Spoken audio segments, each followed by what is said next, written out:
रजरानी समस्त ब्रजवासी परिकर, अहेतु की कृपा ही अहेतु की कृपा है। हम कृपा का दर्शन नहीं कर पा रहे, इसलिए हमें अपने सतमार्ग की पहचान नहीं हो रही। नहीं, जिस भगवत प्राप्ति को बड़ा दुर्लभ कहा गया है वो बहुत सुलभ है। समर्पण इस जीवन का परम लक्ष्य बन जाए। शास्त्राज्ञा, गुरु आज्ञा, संत आज्ञा, ये सब सीधे भगवत प्राप्ति। थोड़ी भी मनमानी हमसे वृत्ति ना हो तो बहुत जल्दी भगवदानंद का अनुभव हो जाए। बस हमारी पूरे जीवन में एक ही लड़ाई है, अपने मन को जगत से हटाकर प्रभु में लगाना। बस इतना ही खेल है। चाहे वो चित्त वृत्ति का निरोध करके योग वृत्ति से समाधि में पहुंचना, या स्थूल सूक्ष्म कारण तीनों जगत तीनों शरीरों का बाध करके ब्रह्म में स्थित होना, या निरंतर तैल धारावत भगवान के चिंतन में, प्रिया प्रीतम की सेवा चिंतन में। बस खास बात है जगत का चिंतन छोड़ना और प्रभु के चिंतन में निरंतर बने रहना। सब साधनों का यही फल पाया है, सब साधनों का सार यही पाया है, जगत का चिंतन छोड़ना और प्रभु के चिंतन में डूबना। अब हमारा निरंतर चिंतन उसी का होता है जिसका हम आश्रय लिए होते हैं। जैसे शरीर का आश्रय है तो भोगों का चिंतन, मान अपमान का चिंतन, राग द्वेष का चिंतन, लाभ हानि का चिंतन, जन्म मृत्यु का चिंतन, ये सब कूड़ा करकट भरा रहता है। और जहां आश्रय शरीर का छूटा और भगवद आश्रय पुष्ट हुआ, बस फिर तो परमानंद की बाढ़ आ जाती है। स्वाभाविक लीला चिंतन, रूप चिंतन, महिमा चिंतन, गुण चिंतन, इसी में डूबा रहता है उपासक। खास बात शरीर का आश्रय छूट जाए, और ये होता है आज्ञा पालन से। चलो आप ऐसा करो, आप ऐसा करो, तो आपको लगता है मेरी सामर्थ्य कहाँ, ये तो गुरु कृपा से हुआ, इष्ट कृपा से हुआ। अब वो आश्रय पुष्ट होता चला जाता है। अहम का आश्रय हटकर भगवद आश्रय पुष्ट हुआ कि साधक निर्विकार हो जाता है। क्योंकि विकार शरीर आश्रय में है। शरीर आश्रित होकर कितना भी कसम खा के, कितना भी भूखे रहकर, कितना भी आप संयम नियम पालन करने की कोशिश करें, निर्विकार नहीं हो सकते। भगवद आश्रय ही आपको निर्विकार करता है। श्रीपाद प्रबोधानंद जी महाराज कह रहे हैं, सर्वं त्यक्त्वा शरणमगमं श्रील वृंदावन त्वां त्वयि अत्यंताक्ष मम करवं कोटि संख्यापराधं तन्मे नालंबनमिहि किमप्यस्ति राधा पदाब्ज द्वंद्वानंदोन्मदमदवनं त्वं न चेन्नैव नैव। सर्वं त्यक्त्वा, ये धामनिष्ठ महापुरुष है। मैंने सब कुछ छोड़ दिया, एकमात्र वृंदावन का आश्रय ले लिया। बहुत बड़ी महिमा है। ये जो आप लोग दंडवती परिक्रमा लगा रहे हैं ना, ये जो परिक्रमा लगा रहे हैं ना, हम आपसे कहते हैं कि अगर करोड़ बार भगवत प्राप्ति होनी होती तो भी बहुत सरल है। दुर्लभ है मानव देह, फिर दुर्लभ है संत समागम, और फिर अत्यंत दुर्लभ है नाम रूप लीला धाम की कोई निष्ठा जागृत हो जाए। ये आप जो लौटते हैं ना वृंदावन की रज में, दंडवती करते हैं, हो गया। बहुत करुणा में प्रभु हैं। जन्म जन्मांतरों के पापाचरण का नाश, जैसे गिरिराज जी की परिक्रमा, वृंदावन की परिक्रमा, ब्रज 84 कोस की परिक्रमा, निहाल हो गए। ये ऐसा महान तप आपके जीवन में जो भगवान की ही केवल प्राप्ति कराएगा, केवल भगवान की प्राप्ति कराएगा। गिरिराज जी की दंडवती परिक्रमा श्री सदगुरुदेव भगवान के चरणों के आश्रित हो रही थी। आगे आगे पूज्य महाराज जी पीछे पीछे। पहले वृंदावन की दंडवती करवाई, फिर गिरिराज जी की, फिर बरसाने की, फिर ब्रज 84 कोश पदयात्रा। गुरु कृपा ही सामर्थ्य प्रदान करती है। 4 बजे तड़के एक इतना बड़ा बालक अन्योर के सामने ऐसे आगे परिक्रमा मार्ग 50 हाथ आगे महाराज जी होंगे। आदेश था कि दूरी बना के चलो। वो बैठ गए तो 50 हाथ दूर बैठे रहो, जब तक वो दंडवती न शुरू करे तब तक बैठे रहो। वो चिंतन परायण महापुरुष। तो बीच में बोले ला बाबा पैसा दे। श्री जी की सेवा के लिए कब्र में कुछ गमछा में से बांधे रहते।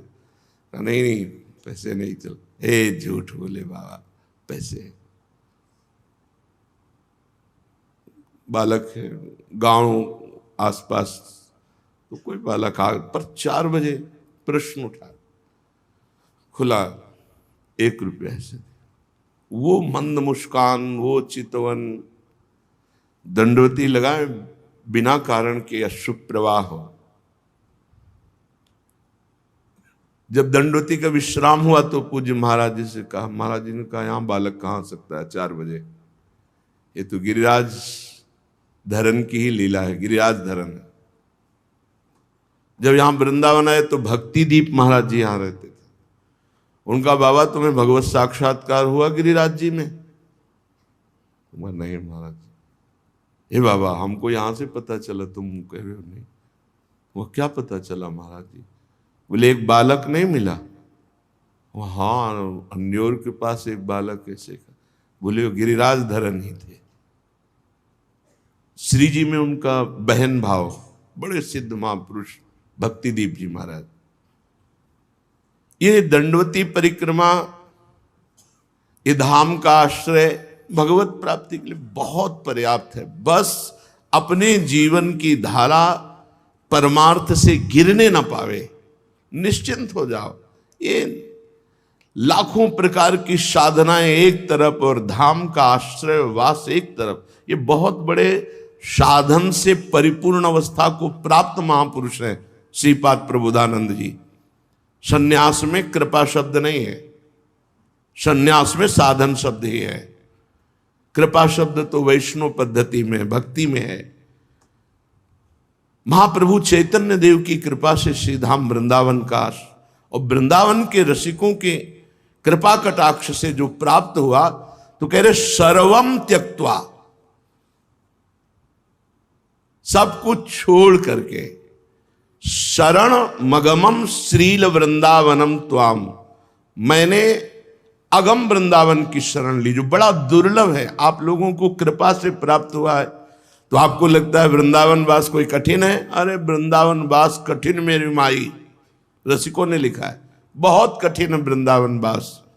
ये तो सहज हो गया, जैसे तैर कर जाना बड़े बड़े खतरनाक जल जंतुओं के बीच से, बड़ा कठिन, लेकिन सुदृढ़ जहाज मिल गया जल का तो बैठकर खेलते हुए पार हो गए। ऐसे हरिवंश प्रताप रूपी जहाज पर बैठ गए तो श्रीधाम वृंदावन का वास, उपासना, ये सब सहज हो गया। बहुत ध्यान देने योग्य बात, बिल्कुल विचलित नहीं होना।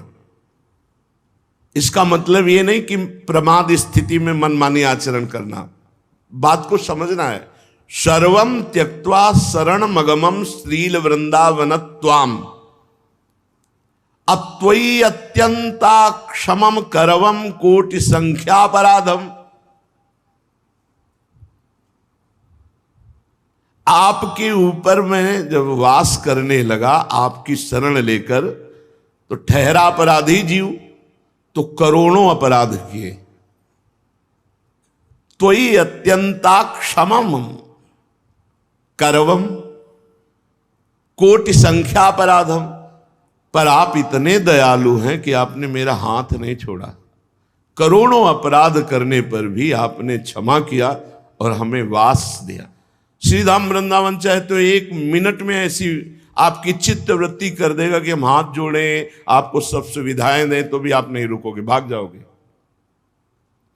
और श्रीधाम पकड़ लेना तो रोज आप अपमानित हो, कड़वे वचन सुनो, हर अव्यवस्था हो, तो भी आपके मन में नहीं आएगा कि मैं वृंदावन छोड़ दूं। यही लगेगा कि नहीं नहीं, यही वृंदावन वृंदावन। और ये आता भी नहीं है कि मैं वृंदावन वास करूं बिना श्री जी की कृपा के। श्री राधिका कृपा बिनु सबके मनन गम्य। अभी जब आ रहे थे तो एक भगत अपने भाव प्रस्तुत कर रहे थे कि मैं बार बार तो आ नहीं सकता, एक बार दर्शन किए और कोई जीवन तो हमें यहाँ बिताना नहीं। तो फिर हमें अच्छा नहीं लगा, फिर हम माइक लिया, हम कहा ए भाई, हमें जीवन भले यहां बिताने को ना मिले, लेकिन हम यही बोलेंगे कि मेरा जीवन यहां व्यतीत हो जाए। हम हर बार यहां आवे और हर बार यहां मांगे कि प्रभु भले हमें अखंड वास न दो, लेकिन जब मरे तो आपकी रज में मरे, इतनी कृपा कर दो। तो धाम में जो पधारता है धामी देख लेता है, धामी है श्यामा श्याम।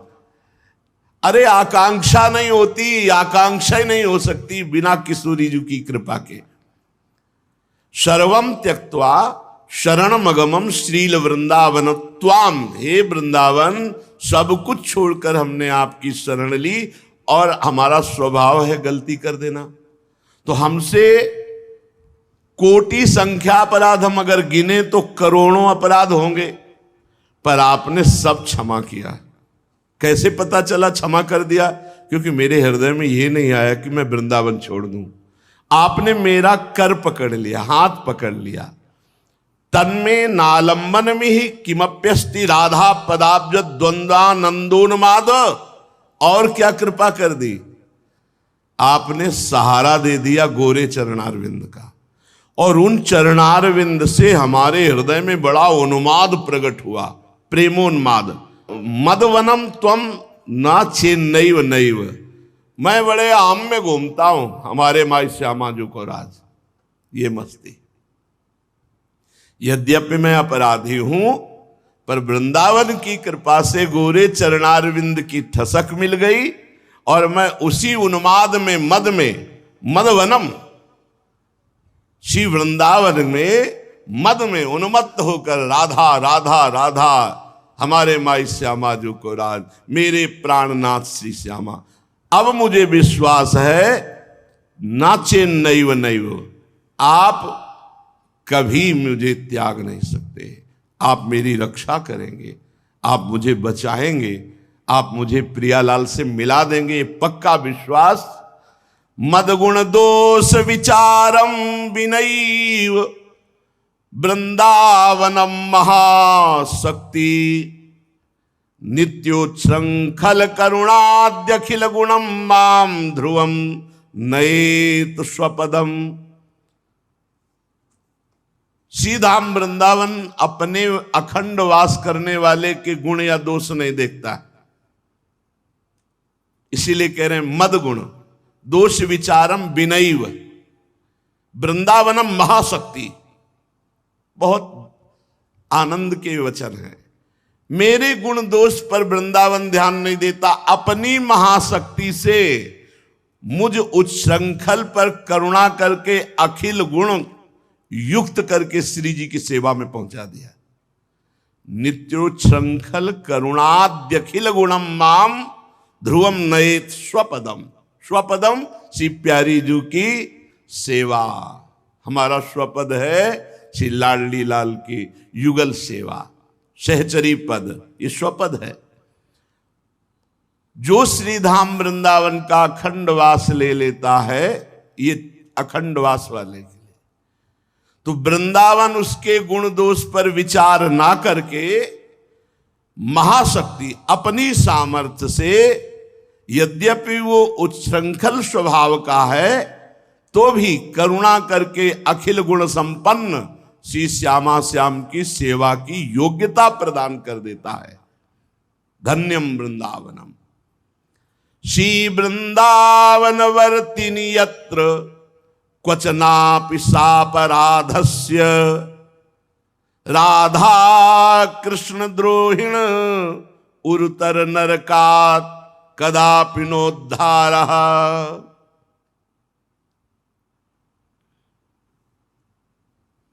अब यहां थोड़ा सावधान की बात करें। यदि यहां वृंदावन वासी का अपराध कर दिया और श्री प्रिया प्रीतम की निंदा की, उनकी लीला की, उनकी, जैसे बहुत से बहिर्मुख लोग हैं, कई तरह की भावनाएं,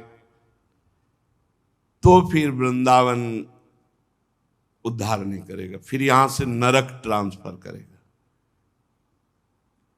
ये बड़ी बात कह रहे हैं, यहां थोड़ा समझना पड़ेगा। ये कई बार कहा है कि वैष्णव द्रोह ना होने पावे, ये वैष्णव धाम है। और सब जैसे काम की गलती, क्रोध की गलती, लोभ की गलती, मोह की गलती, ये सब संभाल लेंगे वृंदावन। आगे कहा है कि गुण दोष विचारम विनय वृंदावनम महाशक्ति नित्योच्छंखल, पर डरो, श्रीधाम वृंदावन के वासी के अपराध से डरो।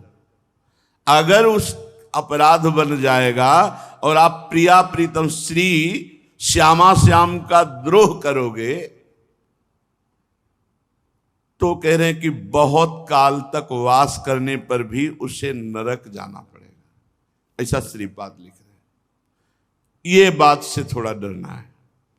वैष्णव अपराध से बहुत बार चर्चा हुई है, वैष्णव अपराध धाम बर्दाश्त नहीं करता। इसमें वैसे तो अभी तक ये पाया था कि धाम में ही दंड मिलेगा, लेकिन स्पष्ट इसमें लिखा है उरुतर नरकात कदापि नोद्धारा।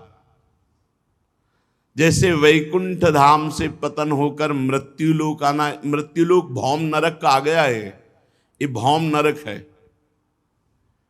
परम धाम से वैष्णव अपराध के कारण वैष्णव धाम वैकुंठ से 3 जन्म के लिए उनको आना पड़ा।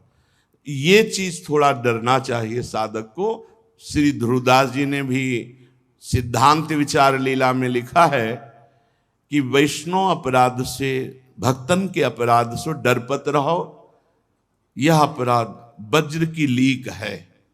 काहे को किसी की निंदा करो, काहे को किसी से द्रोह करो। हम गंदे पड़े रहेंगे, वृंदावन काम हमारा बना देगा।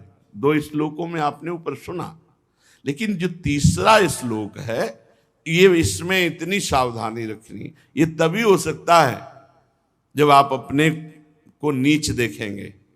जो अपने को नीच देखता है उसको दूसरे को बुरा देखने का समय नहीं लगता।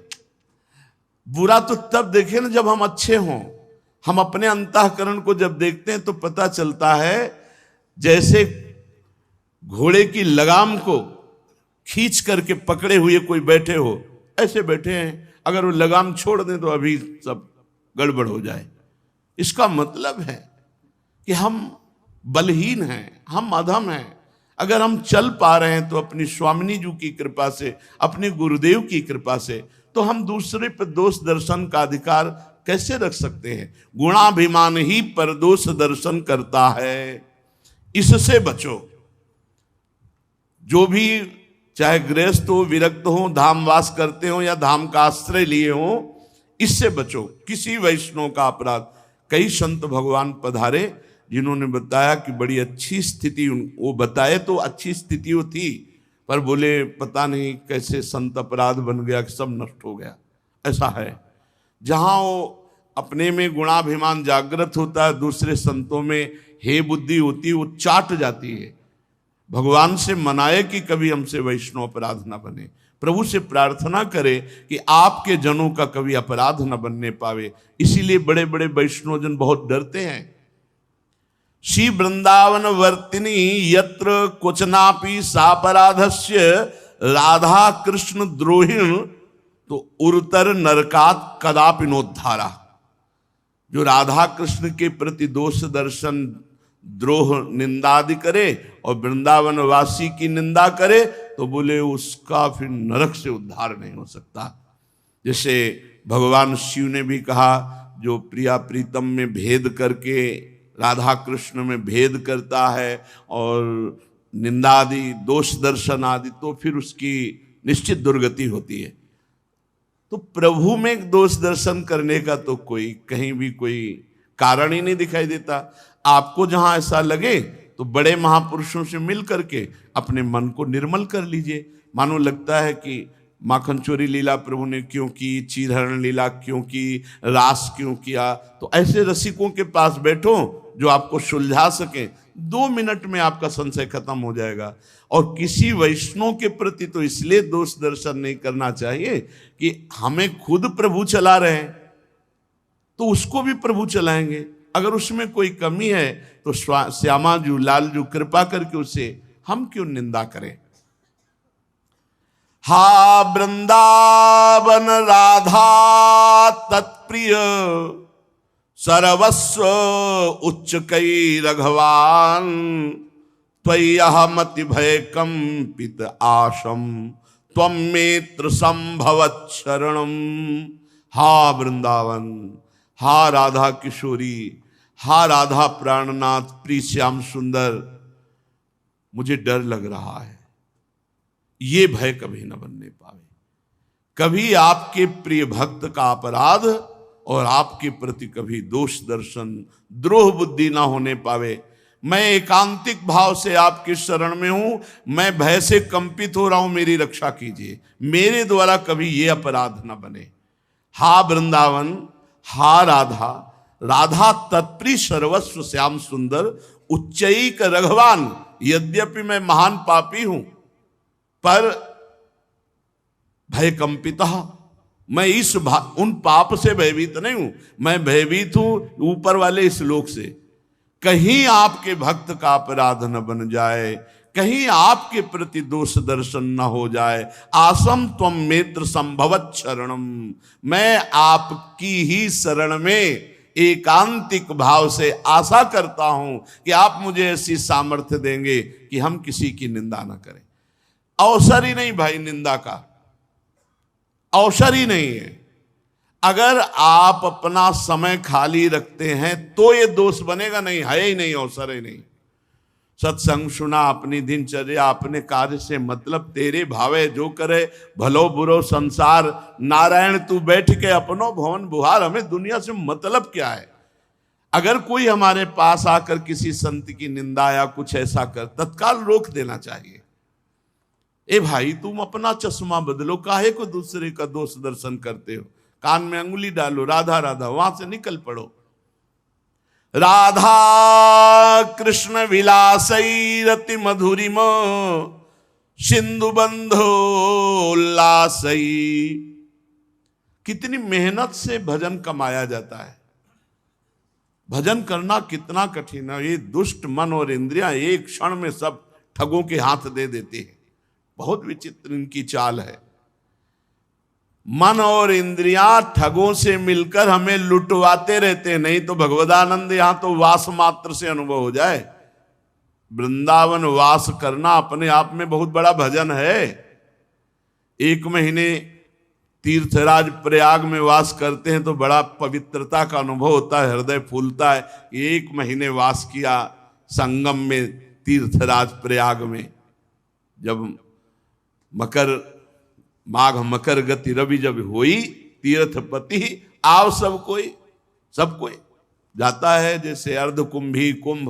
और ऐसे भी माघ मास में 1 महीने वास करने में छाती फूलती, आनंदित होते हैं।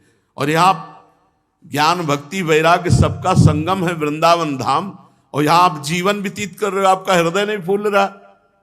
आप विचार करो, जब 1 महीने के बाद वहां से चले ना, बहुत आनंद अपने लोगों ने वास किया है। तो एक हृदय में कि 1 महीना से संगम स्नान हो रहा है और वहां वास किए, बड़ा पवित्रता का अनुभव होता है। और तीर्थराज प्रयाग जहां पवित्रता का अनुभव करता है, ऐसे वृंदावन धाम में आप आजीवन व्यतीत कर रहे हो, आपको अनुभव नहीं हो रहा। हम तब कहीं ना कहीं हमसे त्रुटि हो रही। नहीं, वृंदावन वास मात्र आनंद में उन्मत्त कर दे आपको। राधा कृष्ण विलासई रति मधुरिम सिंधु बंधुरोल्लासई रंजित निकुंज वीथिम ध्यायन्ति वृंदाटवी महाधन्य। वह धन्य हो जाता है वृंदावन में वास करने वाला जो केवल प्रिया प्रीतम के पद गायन करना, नाम जप करना, उन्हीं का चिंतन करना, वृंदावन की कुंज निकुंजों का चिंतन करना। रंजित निकुंज भी थी जहां उनके चरणार विंद पड़ रहे, कैसे प्रिया प्रीतम विहरण कर रहे, कैसे प्रिया प्रीतम मुस्कुरा रहे, उनके पदों का गायन करना, नाम जप करना। तो बोले वो महाभाग्यवान पुरुष धन्य है वृंदावन वास कर। किसी से मतलब नहीं, ना काहो सो बोली वो, ना कोई व्यवहार, अपनी कुंवरी किशोरी को जियत निहार निहार। मतलब नहीं किसी से, वृंदावन ऐसे रहे मनो चिन्हारो नाहि, किसी से कोई मतलब नहीं। राधे श्याम राधे श्याम, बस जो जो कर रहा है प्रिया जो जाने, लाल जो जाने, हमें तो जैसे चला रहे हम वैसे चल रहे, नेत्र नीचे किए हुए अपनी कुटिया से जहां आए, सत्संग सुना, वाणी पाठ किया, नेत्र नीचे किए, अपनी कुटिया में चले गए, किसी की कोई बात नहीं। व्यवहार तो बहुत खतरनाक है, अगर यहां दोस्त बनाया तो गड़बड़ हो जाएगा। रास्ते में चल रहे हैं बातें कर, वो अमुक की अमुक की अमुक की, अब वो निंदा स्तुति वैष्णव अपराध में आ जाएगा। कुछ नहीं, पर निंदा की किए ते आवत नहीं कछु हाथ, मूरख पर्वत पाप को ले चल अपने साथ। किसी की चर्चा मत करो। श्री गोस्वामी तुलसीदास जी कह रहे हैं कि जो भगवान से विमुख है, जो निरंतर नाम जप नहीं कर रहे, ये नरक रूप प्राणी हैं, इनसे ज्यादा बात ना करे। नहीं, अपराध बिल्कुल संभव है, बहुत जल्दी अपराध बन जाए।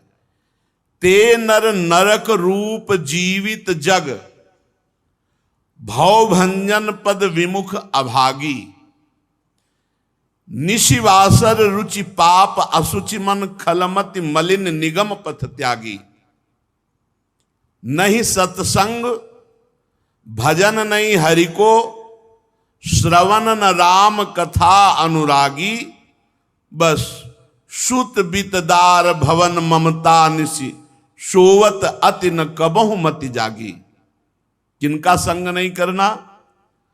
बोले वो अभागी मनुष्य नरक रूप हैं, मतलब उनका संग, उनके पास बैठना, उनके साथ भोजन करना, मानो नरक जाने का रास्ता तय करना है। कैसे लोगों का संग ना करे? बोले जो भवभय भंजन भगवान श्री हरि के चरणों से विमुख हैं, रात दिन दूसरों से सुख लेने का चिंतन करना ही पाप वृत्ति है। दूसरों से सुख भोगने की इच्छा। बोले जिनका स्वभाव दिन रात पाप में ही लगा रहता है मन। अगर संत समागम भी हो रहा है, धाम में भी है, तो उनकी वृत्ति केवल पापाचरण में है। इसीलिए श्रीपाद ने कहा है उनको नरक। ऐसा नहीं कि तुम वृंदावन में पापाचरण करोगे तो वृंदावन धाम तुम्हें स्वीकार कर लेगा। कुछ सीमाएं हैं। हमारी इच्छा नहीं है, पर स्वाभाविक ऐसा बुरा स्वभाव कई जन्मों का है जो हमसे गंदे आचरण करा देता है। वृंदावन माफ कर देगा, हमारी गलती है, वृंदावन माफ। हम दूसरों को कष्ट दें, दूसरों से द्रोह करें, दूसरों की निंदा करें, अपराध करें, ये नहीं क्षमा करेगा। हमारी गलती है, वो क्षमा कर देगा। जिनका मन अशुद्ध है, दुष्ट बुद्धि है, भगवत मार्ग को छोड़े हुए हैं, ना कभी सत्संग करते हैं, ना भगवत भजन करते हैं। अगर भगवान की कथा भी हो रही है तो वहां भी इसी विचार से जाते हैं, दोष दर्शन की बुद्धि से। श्रवण न राम कथा अनुरागी, और उनके हृदय में बस स्त्री आसक्ति, धन की आसक्ति, पुत्र की आसक्ति, कैसे इनको सुख पहुंचावे, ऐसे मोह ममता में आसक्त अचेत सोते हुए जो मैं मेरे की डोरी में बंधे हुए अज्ञान में, ऐसे लोगों का संग नहीं करना चाहिए। तुलसीदास हरिनाम सुधा तज, सठ हठ पियत विषय विष मांगी, सूकर श्वान श्रृगाल सरिस जन, जनमत जगत जनन दुख लागी। श्री गोस्वामी तुलसीदास जी कह रहे हैं ये दुष्ट स्वभाव वाले भगवान नाम रूपी अमृत का पान नहीं करते। ये अमृत को छोड़कर, नाम रूपी अमृत को छोड़कर, ये विषय रूपी जहर लूट लूट कर खाते हैं। इनसे सुअर अच्छे, कुत्ता अच्छे, गीदड़ अच्छे। क्यों? ये अपने निकृष्ट योनियों को भोग कर मानव देह की तरफ बढ़ रहे हैं, और ये मानव देह धारण करके अपनी मां को व्यर्थ में दुख दिया, 9 महीने गर्भ में रहे, जन्मे, और ऐसे पापाचरण किए कि पितरों को भी नरक ले गए। ऐसे दुष्ट संग का त्याग कर दे। अगर हमें कभी दुष्ट संग मिले भी जो भगवद विमुख है, तो पहला कार्य करना मन से प्रणाम करना और फिर दूरी बना लेना। मन से इसलिए प्रणाम करना क्योंकि आचार्य का आदेश है, ये क्रूरापि पापिनो न च सताम संभाष्य दृश्यासे सर्वानुवस्तुतया निरीक्ष परम स्वाराध्य बुद्धिर्मम। उनमें भी मेरे राधा वल्लभ लाल हैं, उनको प्रणाम, जे ही प्रणाम करोगे तो अब आप उनसे दूरी बना लो, उनकी निंदा भी मत करो, तो कोई अपराध आपके ऊपर लागू नहीं हो पाएगा। नहीं, ऐसे लोगों की भी निंदा करना हमारे अंतःकरण में मलिनता पैदा कर देगा, क्योंकि कहीं ना कहीं हम उनका चिंतन करने लगेंगे और चिंतन हमारा मलिन हो जाएगा। मलिन चिंतन मलिन कर देता है। चलते हैं श्रीमद् भागवत महापुराण, जिसमें भगवान के अवतार श्री पृथु जी महाराज अपनी प्रजा को उपदेश किए। कल आपने श्रवण किया, अपनी प्रजा को महाराज पृथु जी ने कहा कि सबसे पहली बात किसी पर दोष दर्शन नहीं करना। वही देखो, हर जगह परमार्थ की जहां सावधानी की वार्ता है, वहां कोई ऋषि बोले या कोई भक्त बोले या भगवान बोले, शास्त्र बोले, एक ही बात है। ध्यान दीजिए, कल की चर्चा में था कि महाराज पृथु ने अपनी प्रजा को कहा, मैं हाथ जोड़कर निवेदन करता हूं, यदि आप बात मानेंगे तो आप हमारे ऊपर बड़ी कृपा करेंगे, बड़ा अनुग्रह करेंगे। पहली बात यह कि आप किसी पर दोष दर्शन ना करें। दूसरी बात, हृदय में निरंतर भगवान का नाम जप करें। तीसरी बात, जो भी कर्तव्य कर्म करते हैं भगवान को समर्पित कर दीजिए, इससे सर्वलोक महेश्वर भगवान प्रसन्न हो जाएंगे, भगवत प्राप्ति आपको हो जाएगी। पृथ्वी तल पर हे मेरे प्रजाजन, वही मेरा प्रिय है जो यज्ञ भोक्ताओं के, अधीश्वरों के भी अधीश्वर सर्वगुरु भगवान श्री हरि का निरंतर भजन करते हैं। ये बहुत बढ़िया बात है। भगवान का निरंतर भजन करते हैं, वे मुझ पर बड़ी कृपा करते हैं। महाराज पृथु ने कहा, वे मुझ पर बड़ी कृपा करते हैं। अहो ममामि वितरन्त्यनुग्रहं हरिं गुरुं यज्ञ भुजामधीश्वरं स्वधर्म योगेन यजन्ति मामका निरंतरम छोड़ितले दृढ़व्रता। वो मेरे ऊपर बड़ी कृपा करते हैं, जो मेरी प्रजाजन है, जो यज्ञ भोक्ताओं के अधीश्वर भगवान श्री हरि का निरंतर भजन करते हैं। निरंतर भजन कैसे बनता है? तो कह रहे हैं जो सहनशील हैं, जो तपस्या के धनी हैं, जो तत्वज्ञानी हैं, ऐसे वैष्णवों को और ब्रह्म ऋषियों को जो आदर देता है, पूजन करता है और इनको भोग पवाता है, तो उसके भजन की वृद्धि होने लगती है। निरंतर भजन का अभ्यास कैसे पुष्ट हो? बोले ऐसे भजनानंदी महापुरुषों का सेवन करो, जो सहनशील है, तपस्वी है, तत्वज्ञानी है।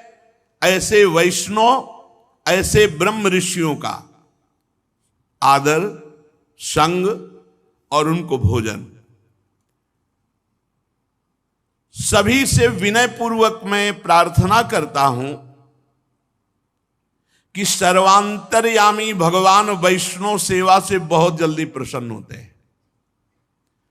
जो भगवान की आराधना में तन्मय भक्तजन है, इनकी आराधना से भगवान बहुत प्रसन्न होते हैं। पूज्य श्री सुदामा कुटी के महाराज जी, उन्होंने कहा वैष्णव सेवा का तुरंत फल होता है,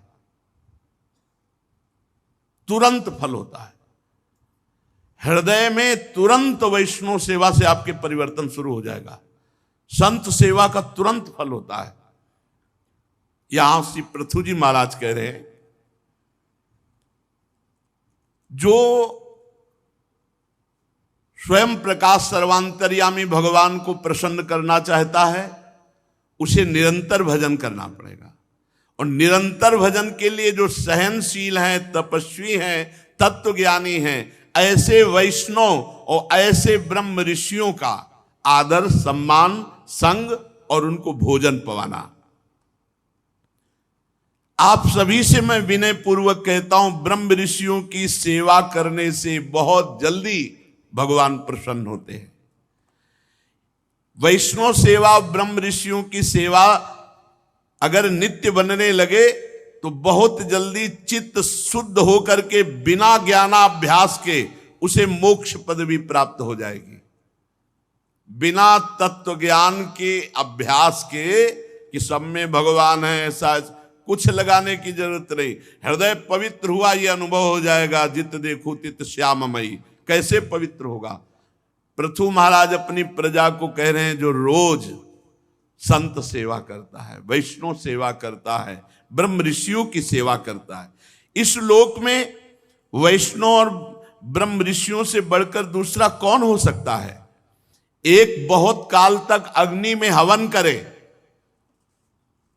और एक वैष्णव को भोजन पवा दे, तो वैष्णव भोजन पवाने से भगवान बहुत जल्दी प्रसन्न हो जाएंगे। इंद्रादि यज्ञीय देवताओं को जो हवन किया जाता है, उससे ज्यादा तत्वज्ञानी ब्रह्म ऋषि और भगवत भक्तों को जो श्रद्धा पूर्वक प्रसाद पवाया जाता है, तो चेतना शून्य होम यज्ञ में वो लाभ प्राप्त नहीं होता जो चैतन्य वैष्णव ब्रह्म ऋषियों के पवाने से होता है। यद ब्रह्म नित्यम विरजम सनातनम श्रद्धा तपो मंगल मौन संयमई समाधिना बिभ्रतिहार्थ दृष्टये यत्रेदमादर्श इवाव भासते तेषामहं पाद सरोजुरेणुर मायावहे आदि किरीट मायु यम नित्यदा बिभ्रत आसु पापम नश्यन्त्यमु सर्वगुणा भजन्ति गुणायनम शीलधनम कृतज्ञम वृद्धाश्रयम संवृणितेनु संपदा प्रसीदताम ब्रह्म कुलम गवाम च जनार्दना सानुचरस्वमह्यम। आहा, बहुत सुंदर बात कह रहे हैं। जैसे दर्पण साफ हो तो अपना प्रतिबिंब दिखाई देने लगता है, ऐसे ही जब हृदय निर्मल होता है तो ब्रह्म का साक्षात्कार स्वयं हो जाता, कोई प्रयास नहीं करना पड़ता। और हृदय की शुद्धि के लिए श्रद्धा तपो मंगल मौन संयमई, जो भगवत श्रद्धा से युक्त हैं, भगवत तपस्या संलग्न है, जो मंगलमय आचरण करते हैं और ज्यादातर मौन रहते हैं, ऐसे संयमीय जो वैष्णव जन हैं, जो भगवत भक्त हैं, जो ब्रह्म ऋषि जन हैं, उनकी जो आराधना करता है उसका हृदय निर्मल हो जाता है। हृदय निर्मल होने पर ऐसे ब्रह्मबोध, ऐसे भगवत साक्षात्कार हो जाता है जैसे दर्पण साफ होने पर अपना प्रतिबिंब दिखाई देता है। तेषामहम पाद सरोज रेणुर माया वहे याद किरीट मायु। मैं ऐसे ब्रह्म ऋषि वैष्णव जनों की चरण कमल की धूली अपने मुकुट पर धारण करता हूं, आयु पर्यंत धारण करूंगा, क्योंकि वो चरण रज धारण करने से तत्काल सारे पाप नष्ट हो जाते हैं और भगवत सेवा संबंधी सद्गुण प्रकट हो जाते हैं। अर्थात अपनी प्रजा को उपदेश कर रहे हैं, वैष्णव सेवा करो, ब्रह्म ऋषियों की सेवा करो, उनका चरण धोवन अपने माथे पे धारण करो। बड़ी बड़ी यज्ञों से भगवान जैसे संतुष्ट नहीं होते, वैसे अपने भक्तों को पवाने से, ब्रह्म ऋषियों को पवाने से संतुष्ट होते हैं। गुणवान, शील संपन्न, कृतज्ञ और गुरुजनों की सेवा करने वाले के पास लौकिक पारलौकिक संपदाएं अपने आप इकट्ठा हो जाती है। अतः मेरी यही आज्ञा है, प्रार्थना है कि ब्रह्म ऋषियों का, गौवंश का और भगवत भक्तों का आराधन हो तो श्री भगवान अपनी समस्त विभूतियों के साथ प्रसन्न हो जाते हैं। श्री मैत्रेय जी कहते हैं, महाराज पृथु का यह सुंदर उपदेश सुनकर सभा में देवता, पितर, ब्राह्मण जितने बैठे थे साधुवाद साधुवाद, साधु साधु यो कहकर प्रशंसा करने लगे। समस्त संत जन भी विराजमान थे। उन्होंने कहा, पुत्र के द्वारा पिता कैसा भी पापी हो पुण्य लोकों की प्राप्ति कर लेता है। आज ये यथार्थ सत्य पापी वेन का निस्तार हो गया कि आप जैसे पुत्र प्रकट हो गए। पृथु जी से कहा, अगर पुत्र भगवत आचरण करने वाला है तो पिता कितना भी पापी हो उसे भगवत प्राप्ति हो जाएगी, ये शास्त्र कहता है। इसीलिए मनाया जाता है कि कोई भगवान का भक्त हमारे घर में प्रकट हो जाए। इसका उदाहरण है पापी वेन महाराज पृथु और हिरण्यकश्यप। घोर नरकों की प्राप्ति होती यदि प्रहलाद जैसा भक्त ना होता। प्रहलाद ने हिरण्यकश्यप को पुनः परम पद में। वीरवर पृथु जी, आप तो भगवान श्री हरि की भक्ति में अविचल प्राप्त किए हैं। हम आशीष देते हैं आप बहुत वर्षों तक जीवित रहे और प्रजा का पालन करें, आपका सुयश हो, आप उदार कीर्ति हैं। ब्रह्मण देव भगवान श्री हरि की कथा में रुचि रखते हैं। हमारा बड़ा सौभाग्य है कि आप जैसा हमने राजा पाया और अपनी प्रजा को ऐसा उपदेश देना आपके लिए कोई आश्चर्य की बात नहीं है, क्योंकि आप अपनी प्रजा के ऊपर बहुत प्रेम रखते हैं। करुणामय महापुरुष अपने प्रियजनों को ऐसा ही उपदेश करते हैं। श्री मैत्रेय जी कहते हैं, जिस समय प्रजाजन पराक्रमी पृथ्वीपाल महाराज पृथु की प्रार्थना कर रहे थे, उसी समय एक घटना घटी। आकाश से एक तेज उतरता हुआ दिखाई दिया और उस तेजो पुंज में 4 मुनीश्वर, सनक, सनंदन, सनातन, सनत कुमार। देखो, जब भगवत आराधना होती है तो सब महापुरुष अपने आप दर्शन देने लगने, चाहे जितने बड़े महापुरुष हो। जब भगवान की आराधना हो रही तो वो सब दर्शन देते हैं। भाई जी महाराज को देवर्षि नारद, अंगिराज ऐसे प्रगट में जैसे कल आएंगे, ऐसी व्यवस्था थी कि 11 बजे देवर्षि नारद जी और मुक्का ऐसे जैसे निमंत्रण दे के बुलाया, ऐसे वो आए थे। आश्चर्य की बात नहीं है, सब महापुरुष हैं, पर आप जब तक भजन की ऊंचाई पर नहीं पहुंचते तब तक उन महापुरुषों को नहीं देख सकते। अभी पृथु जी से ये महात्मा जन कह ही रहे थे कि धन्य है आप जैसा पुत्र जो वेन का उद्धार कर दिया, जैसे प्रहलाद जी ने हिरण्यकश्यप का उद्धार किया। धन्य है क्योंकि आप हरि के चरणारविंद में अबाध भक्ति युक्त हैं, आप चिरंजीवी हों, बहुत वर्षों तक जीवित रहकर प्रजा का पालन करें। इतने में देखा आकाश से एक तेज उतर रहा है। वो तेज 4 मुनीश्वरों का, सनक, सनंदन, सनातन, सनत कुमार। महाराज पृथु देखते ही पहचान गए कि ये तो सिद्धेश्वर सनकादि है। आकाश से उतरकर महाराज पृथु के समीप ही राजा ऐसे जैसे किसी को प्राण मिल जाए, सनकादि की तरफ दौड़ पड़े और उनके चरणों में गिर पड़े, सनक, सनंदन, सनातन, सनत कुमार के चरणों में। फिर अर्घ पाद्य आदि विनयवश गर्दन झुकाए हुए विधिवत पूजा की, चरणोदक उतारा। सनक सनातन का जब सोचो, चरणोदक इन महापुरुषों का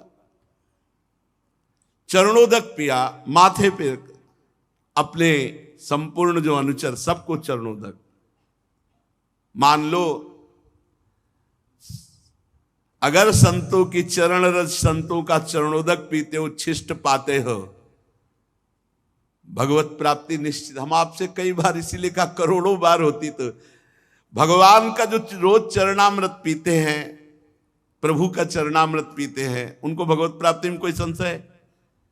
अकाल मृत्यु हरणम सर्व व्याधि विनाशनम श्री कृष्ण पादोदकम पीत्वा पुनर्जन्म न विद्यते। कितने कितने बार जो रोज भगवान नाम जप करते हैं, चतुरासी जी का पाठ करते हैं, गोपाल शास्त्र नाम का पाठ करते हैं, भागवत का श्रवण करते हैं, भगवत प्राप्ति स्वाभाविक। बस हम अपनी दुराचार प्रवृत्ति जनित मन बुद्धि को रोक नहीं पा रहे, इसलिए अनुभव नहीं हो रहा है। सनकादि का चरणामृत होता है, ये बहुत अमोघ वस्तु है। जब हमारे पास चरणामृत पहुंचता है ना, तो ऐसे जैसे कोई बहुत बड़ी संपत्ति मिल जाती है, ऐसे लगता है ये संतों का चरणामृत है, ये ब्रजवासियों का चरणामृत। एकदम वो लिखे हुए ऐसे रोज दर्शन करते हैं पात्र में से, ब्रजवासियों का चरणामृत, संत चरणामृत, ऐसे रोज पान और रोज दर्शन, रोज प्रणाम। आप लोग भी करो। अगर इतना भी चरणामृत संतों को मिल जाए तो खूब उसमें सालों जल मिला करके पियो, चरणामृत ही रहता है। और संत बड़े कृपाल हो, चरणामृत मिल जाता है। अपने यहां तो प्रायः करुणा बरसती रहती है, संत भगवान ऐसे चरणा। तो अगर आप लोगों को लगे तो थोड़ा मांग लिया, मांगने से भी मिल जाए तो बहुत बड़ी बात। 2 बूंद ले लिया, उसी में 1 लीटर जल मिला दिया और रोज थोड़ा थोड़ा पान के, बहुत लाभ मिलता है, बहुत लाभ। चरणोदक को अपने सिर पर धारण किया, पान किया और ऐसे बड़ा लाभ। फिर जैसा संत पुरुषों से विनय पूर्वक व्यवहार किया जाता है, ये भगवान शंकर के अग्रज हैं, सनक, सनंदन, सनातन, सनत कुमार। 4 स्वर्ण सिंहासन मंगाए, उन पर बैठाला, मानो मूर्तिमान तेजस्वी अग्नि बैठे हों। हाथ जोड़कर पृथु जी ने कहा, बहुत सुंदर चर्चा हुई है पृथु जी और सनकादि से। अब यह है कि इतनी उच्च कोटि की अध्यात्म की है कि आप एकाग्रता पूर्वक सुने तो लाभ मिलेगा। अहो आचरितम किम में मंगलम मंगलायना, यस्य वो दर्शनम ह्रासीत दुर्दर्शानाम च योगिभिः, किम तस्य दुर्लभतरम ही लोके परत्र च, यस्य विप्राः प्रसीदन्ति शिवो विष्णुश्च शानुगः। मंगल मूर्ति मुनीश्वरो, आपका दर्शन तो योगियों के लिए भी बड़ा दुर्लभ है। भला मुझ जैसे से क्या पुण्य बन सकता है जो आप दर्शन देते हैं? ये तो आपकी अहेतुकी कृपा है कि आपने आकर दर्शन दिया। पर हम ये कह सकते हैं, जिस पर वैष्णव प्रसन्न हैं, जिस पर ब्रह्म ऋषि प्रसन्न हैं और अनुचरों के साथ भगवान शंकर प्रसन्न हैं या भगवान श्री हरि प्रसन्न हैं, उन्हीं को ऐसा सौभाग्य मिल सकता है, अन्यथा नहीं। इस दृश्य प्रपंच के कारण जैसे महातत्वाद यद्यपि सर्वगत हैं तो भी सर्वसाक्षी आत्मा को नहीं देख सकते, इसी प्रकार आप जैसे सिद्ध पुरुष यहां लोक में विचरण करते रहते हैं, पर जो भजन नहीं करते वो अनाधिकारी लोग आपको नहीं देख सकते। बड़े बड़े सिद्ध विचरण करते हैं, अनाधिकारी लोग नहीं देख सकते।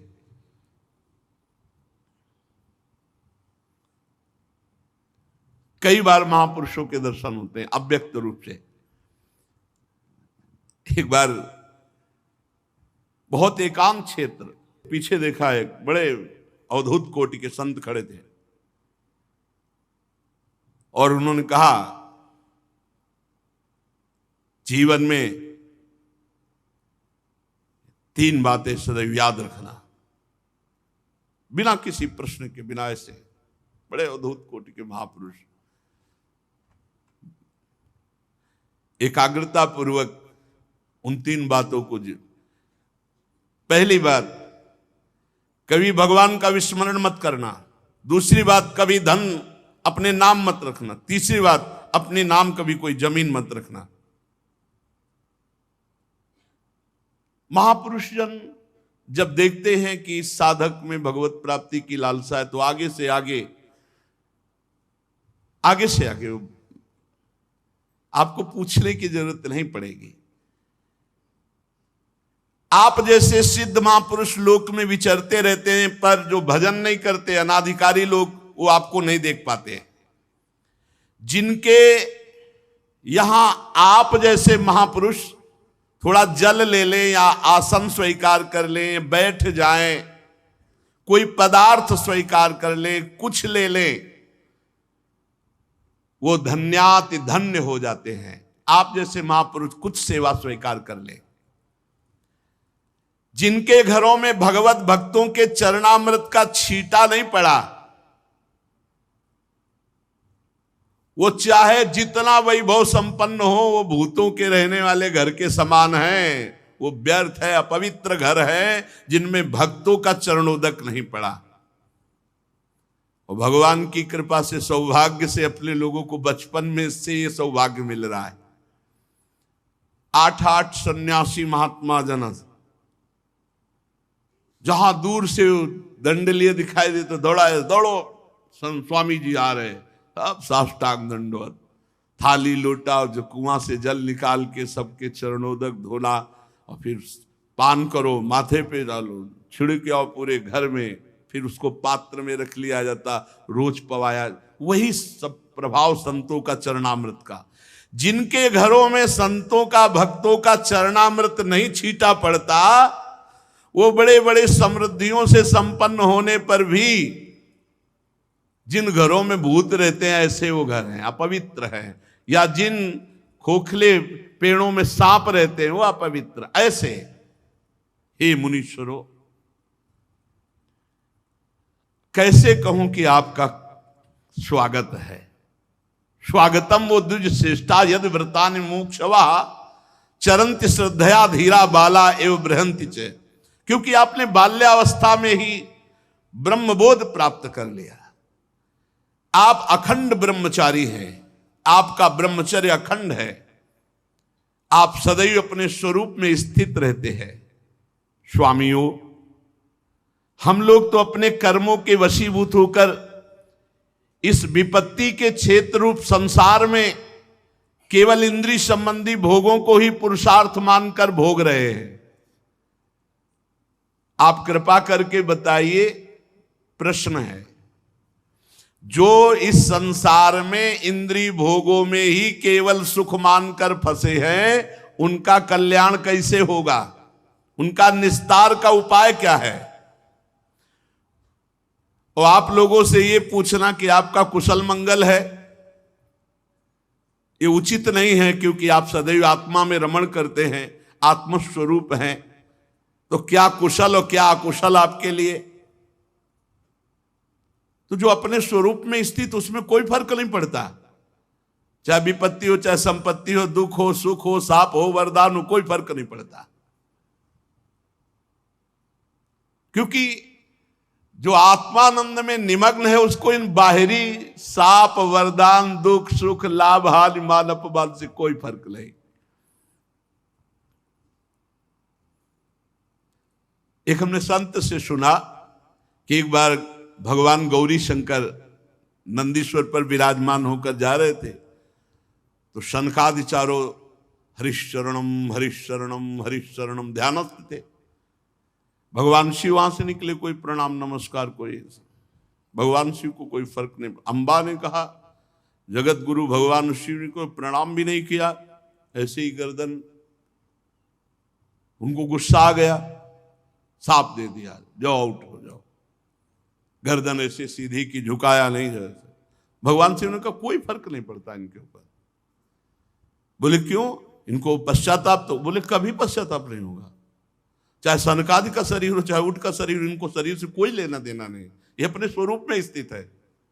कुछ दिनों बाद फिर उधर से निकले तो भगवान शिव को देखा, वो देखा ही नहीं था, देखा तो प्रणाम किया। भगवान शिव ने कहा कैसे हो? बोले अंबा है ना, बहुत कृपा है, पहले भिक्षादि के लिए तो सोचना भी पड़ता था, अब तो हरे हरे पत्ते खाते हो, हरी शरणम रटते, कोई परेशानी नहीं।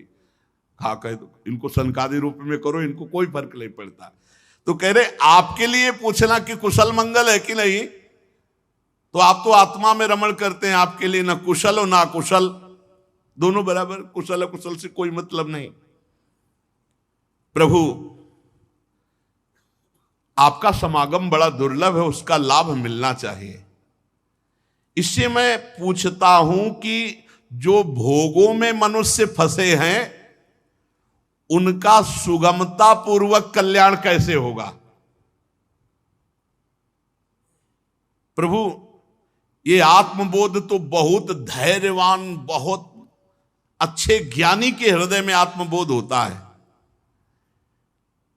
पर विषयी पुरुषों पर कृपा करने के लिए आप जैसे महापुरुष भ्रमण करते रहते हैं, आप ये बताइए कि विषयी पुरुष का कल्याण कैसे होगा जो भोगों में सुख मानता है। राजा पृथु के ये युक्ति युक्त गंभीर परमित मधुर वचन सुनकर श्री सनत कुमार जी बड़े प्रसन्न हुए और मुस्कुराते हुए बोले। सनत कुमार जी ने कहा, महाराज आपने सब कुछ जानते हुए भी समस्त प्राणियों के कल्याण की दृष्टि से बड़ी अच्छी बात पूछी। साधु भक्त पुरुषों की बुद्धि ऐसी हुआ करती कि वो ऐसी चर्चा करते जिससे जगत का कल्याण हो। संत पुरुषों का समागम श्रोता और वक्ता दोनों को अभिमत है, क्योंकि उनके प्रश्नोत्तर सभी का कल्याण करते हैं। अब उत्तर शुरू। राजन, श्री मधुसूदन भगवान के चरण कमलों के गुणानुवाद में अविचल प्रीति, जो बहुत कठिन है, इससे सारी वासनाएं नष्ट हो जाती है। क्या पहला उपाय बताया? भगवान की लीला कथा श्रवण, इससे बहुत जल्दी हृदय निर्मल हो जाता है। खूब लीला कथा सुनो, जहां चर्चा भगवान की, प्रपंच मत करो, चार साधक बैठो, कोई न कोई प्रभु की चर्चा करो, कोई न कोई सिद्धांत की चर्चा करो। और भगवान भी आदेश करते, मत चित्ता मदगत प्राणा बोधयंता परस्परम। कह रहे हैं वासना रूप मल को सर्वथा नष्ट कर देती है। अस्तिव राजन भवतो मधुद्विषः पादारविंदस्य गुणानुवादने रतिर्दुरापा विधुनोति नैष्ठिकी कामं कषायम मलमंतरात्मनः।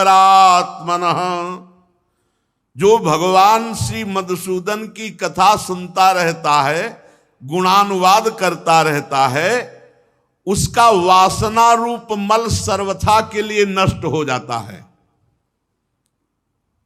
ये वासना किसी और उपाय से नहीं नष्ट होती, केवल भगवत चर्चा से।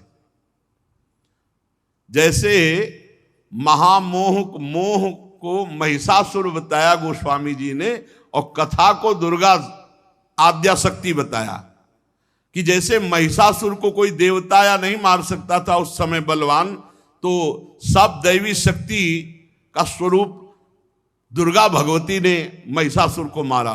ऐसे ही जो मोह है, अज्ञान है, वासना है, ये महामोह महिषेश विशाला और राम कथा कालिका कराला। माता जी ने वो रूप धारण करके मार डाला महिषासुर को। ऐसे ही भगवान की चर्चा हमारी वासना को, मोह को ये नष्ट कर देती है।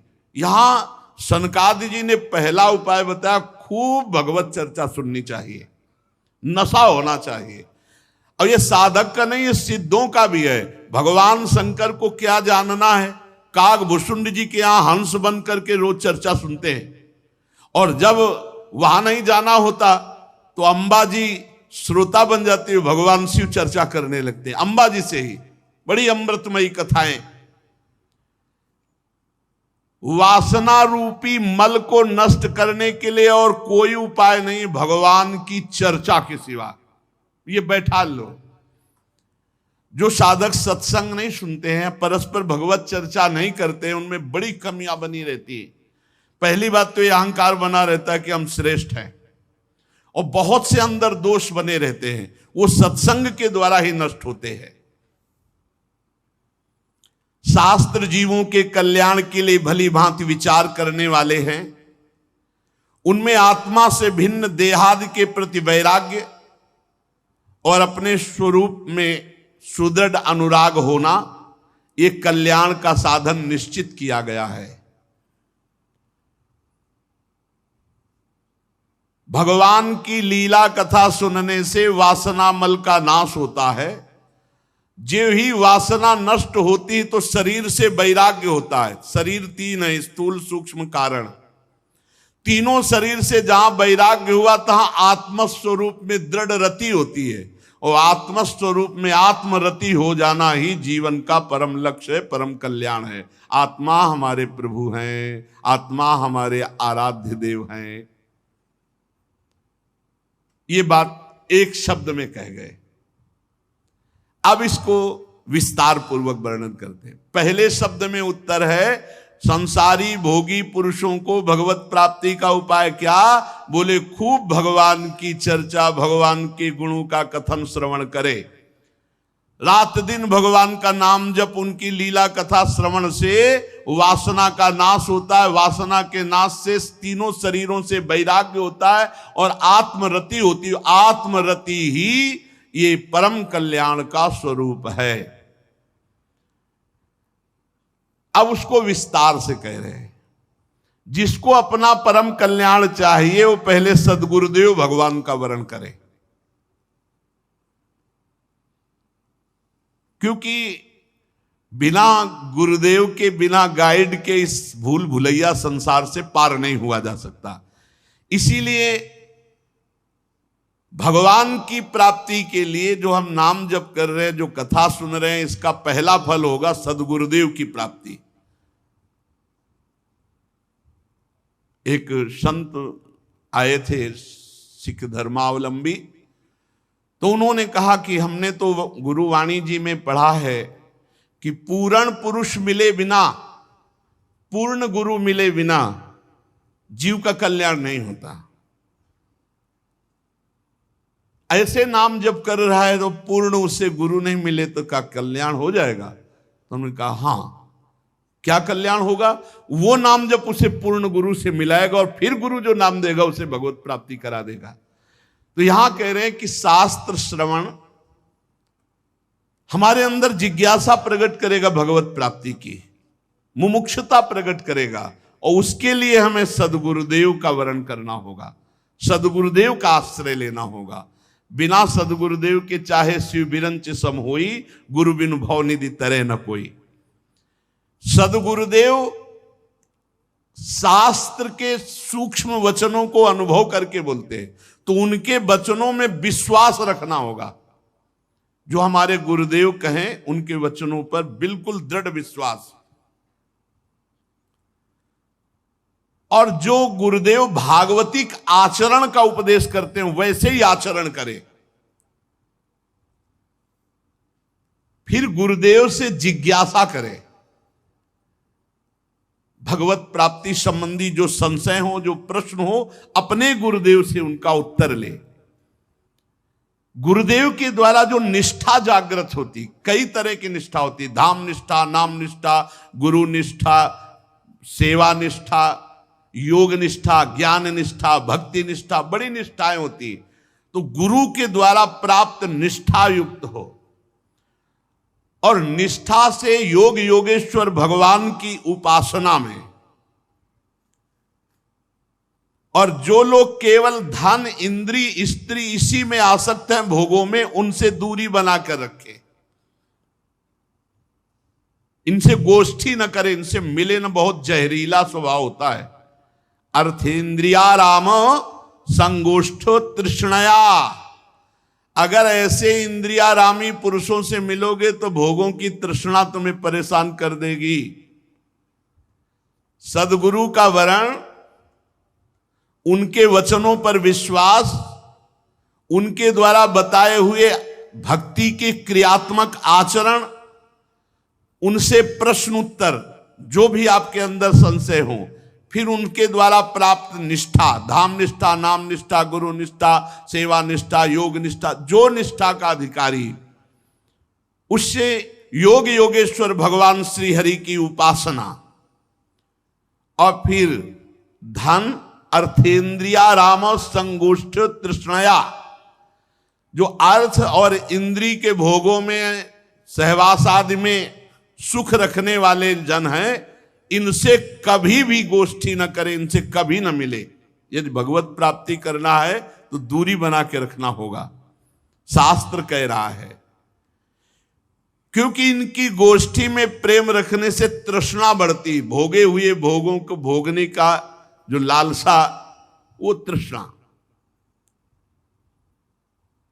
अपनी इंद्रियों को जो प्रिय पदार्थ लगे, भगवत प्राप्ति करना है तो उनको ना भोगे, या कम मात्रा में। जैसे खान पान की पदार्थ सामग्री जो बहुत प्रिय है, ये सनकादि बोल रहे हैं, जो बहुत प्रिय उसे तो पाए ही नहीं। ये बहुत अच्छा, उसे हटा दे, नहीं पाना, नहीं लेना, कम मात्रा में ले लो। और भगवत नामामृत का पान करना, हर समय नाम जप करना,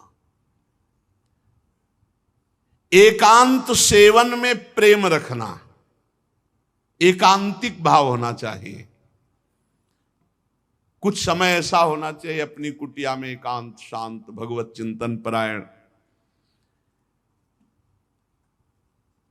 जब नाम और ऐसे आचरण करोगे तो फिर अपने आप एक लगन लग जाती है, नींद नहीं आती। भजन की जो प्रियता, वो नींद नहीं आने देती। जब सब सो रहे होते हैं तो वो जग कर भजन करता है, अधिक से अधिक नाम जप, अधिक से अधिक मंत्र जप इकट्ठा करता है। नाम जप, मंत्र जप, उसी लग। अब ऐसा लग रहा है कि मन नहीं लग रहा मंत्र में, नाम जप शुरू हो गया, धीरे धीरे दरवाजा बंद है।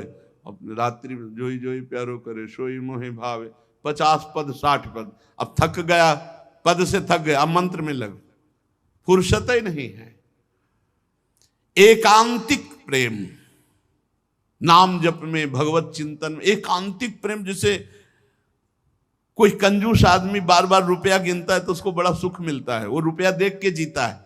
जो लोभी होता है, धनी कंजूस, वो बार बार गड्डी देख करके जीता है, छू के जीता है, फिर गिन के देखता है, गणना में सुख में। ऐसे ही बार बार नाम जप, बार बार भगवत चिंतन। कल इतना जप हुआ था, आज इतना जप हुआ, रात्रि में चुरा के जप कर रहा है, कोई जान ना पावे। और बड़ा अच्छा लगता है जब सब सो रहे होते हैं, शांत समय, केवल मंत्र की ध्वनि और या घड़ी की वो टिक टिक, दो ही सुनाई देते हैं। वो घड़ी लगी होती है ना, तो अब उसकी वो टिक टिक और मंत्र, बस दो ही आवाजें होती है। एकांत सेवन में, और किसी भी जीव को किसी भी तरह से कष्ट ना देने का नियम। सदैव भगवत प्राप्ति के लिए अनुसंधान करते रहना। श्री हरि के चरित्रों का चिंतन करना, कभी भूलकर किसी की निंदा न करना। अपने योग क्षेम के लिए प्रयास न करना। गृहस्थी है तो प्रयास करो, फल की आकांक्षा न करो, और विरक्त है तो प्रयास भी न करना। योगक्षेम अपने आप सच्ची मानिए, अपने आप योगक्षेमम वहाम्यहम। और गृहस्थी है तो कर्तव्य करो, फल की आकांक्षा मत करो, बहुत जल्दी सिद्धावस्था प्राप्त होती है। योगक्षेम के लिए प्रयत्न ना करना, ये सनकादि जन बोल रहे हैं। किसी की निंदा न करना, और गर्मी सर्दी को सहन करना सीखना, इससे भी बहुत भजन में रुचि बढ़ती है। जीवन में कभी, ये तो यही वृंदावन में है, नहीं तो गंगा किनारे कहाँ ये पंखा हो, ये सब रेती में पंखा हो, ये सब कुछ नहीं। पूरे जीवन मंत्रमय वृत्ति, अवधूत स्थिति, द्वंद्वों को सहन करना, मान अपमान निंदा स्तुति, इनको सहन करना, इससे भगवत प्राप्ति होती है। और भक्त जनों को सुख देना, भगवान के जो प्रेमी भक्त जन है, वचन से, आचरण से, पदार्थ से, सेवा से उनको सुख पहुंचाना। और प्रत्येक मनुष्य को भगवत भाव से देखना, इससे आत्मस्वरूप परब्रह्म परमात्मा भगवान में प्रीति हो जाती, प्रेम हो जाता है। परब्रह्म में प्रीति, सद्गुरु में दृढ़ अनुराग, वासना शून्य हृदय, अहंकार लिंग शरीर का नाश, परमात्मा स्वरूप में स्थिति। सनकादि कह रहे परब्रह्म में जो परमात्मा भगवान श्री हरि, उनमें सुदृढ़ प्रीति, सदगुरुदेव के प्रति पूर्ण आत्मसमर्पण, वासना शून्य हृदय, ये क्रम है। और अहंकार लिंग शरीर का भस्म हो जाना, स्वरूप में स्थित हो जाना, निहाल हो गया। जब स्वरूप में स्थित हो जाता है तो कर्तृत्व और भोक्तत्व भाव गुणों के द्वारा जो था वो मुक्त हो गया। यही है मोक्ष पदवी, यही है जीते जी जीवन मुक्त अवस्था। अब उस जीवात्मा और परमात्मा का भेद नहीं रह गया, वो परमात्मा स्वरूप हो गया, जीवन मुक्त, जीते जी जीवन मुक्त। जब तक अंतःकरण उपाधि रहती तभी तक जीवात्मा कहा जाता है। जब अंतःकरण उपाधि लय हो गई तो जीवात्मा नहीं रहता, वो स्वयं परमात्मा, ब्रह्मविद ब्रह्मयु भवति। बाह्य जगत में जब तक जल है तो अपना प्रतिबिंब दिखाई देगा, दर्पण है तो अपना प्रतिबिंब दिखाई देगा। जल और दर्पण नहीं है तो प्रतिबिंब खत्म। ऐसे ही अंतःकरण है तो जीवत्व अंतःकरण नहीं, लय हो गया तो ब्रह्म स्वरूप। जो लोग विषय चिंतन में लगे रहते हैं, उनकी इंद्रियां विषयों में फंस जाती हैं, मन भोगों में ले जाता है। वह परमात्मा स्वरूप होते हुए भी अपने को ना जानने के कारण इंद्रिय मन का गुलाम, वो जीवात्मा कहा जाता है। सनकादि बोल रहे हैं, इंद्रियैर विषयाकृष्टै लाक्षिप्तम ध्यायताम मनः चेतनाम हरते बुद्धे स्तंभस्तोयमिव हृदय। उसकी चेतना हरण हो जाती है कि मैं परमात्मा स्वरूप हूं। वो देहाभिमानी बनकर मन और इंद्रियों के साथ भोगों की गुलामी स्वीकार करता है। ये इंद्रिय और मन भोग बुद्धि की विचार शक्ति का अपहरण कर लेते हैं। विचार शक्ति नष्ट होने पर उसकी ये स्मृति चली जाती है कि मैं भगवत स्वरूप हूं, मैं भगवान का अंश भगवत स्वरूप हूं।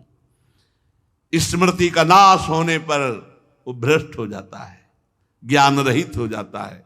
इसी ज्ञान के नाश को पंडित जन सर्वनाश कहते हैं। भ्रस्यत्यनु स्मृतिश्चित्तम ज्ञान भ्रंशः स्मृति क्षये तद्रोधम कवयः प्राहु रात्मा पवन मात्मनः। यही आत्मा का सर्वनाश है, अपनी स्मृति का नाश हो जाना, इंद्रिय और मन का जो भोगों में आसक्त हो जाना और उसी में अपनी तन्मयता हो जाना, ये सर्वहानि हो गई। जो भोगों में अपने स्वरूप को भूलकर रमण कर रहा है वो सर्वहानि कर लिया, वो सर्व स्वार्थ का नाश कर रहा है। इससे बढ़कर लोक में और कोई हानि नहीं। जो भगवान को भूल गया और भोगों में रति, सबसे बड़ी हानि। बहुत सुंदर बात श्री सनकादिक है। फिर एक बात सुन ले, इंद्रियासक्ति, मन भोगों में जब रमण करता है तो बुद्धि की विचार शक्ति को नष्ट कर देता है। जब विचार शक्ति नष्ट हो जाती है तो उसकी स्मृति नष्ट हो जाती कि मैं कौन हूं, मेरा कर्तव्य क्या है। स्मृति नष्ट होने पर उसका ज्ञान नष्ट हो जाता है, और जहां ज्ञान नष्ट हुआ तो पंडित जन इसे ही सर्वनाश कहते हैं। वो अपने उद्देश्य को भूलकर पदार्थों की, भोगों की प्रियता में फंस करके अपने स्वार्थ की हानि कर लेता है। इस लोक में सबसे बड़ी हानि है भगवान का विस्मरण होकर भोगों में रति हो जाना। इसलिए बुद्धिमान उपासक को चाहिए कि धन का और इंद्रियों के भोगों का चिंतन ही ना होने पावे। इसीलिए अनन्यस चिंतयन्तो माम, मेरा चिंतन करो। क्योंकि जहां इनका चिंतन हुआ वो ज्ञान विज्ञान को भ्रष्ट कर देता है। ये बड़ी बात है। अर्थेन्द्रियार्थाभिध्यानम सर्वार्था पन्नवो नृणाम भ्रंसितो ज्ञान विज्ञाना देना विशति मुख्यताम। जब कोई साधक विषयों का ध्यान करने लगता है, विषयों का चिंतन करने लगता है, भगवान का चिंतन छोड़ देता है, तो सभी पुरुषार्थों का नाश करने वाला ज्ञान छा जाता है। विषयों का चिंतन सब ज्ञान विज्ञान को नष्ट कर देता है।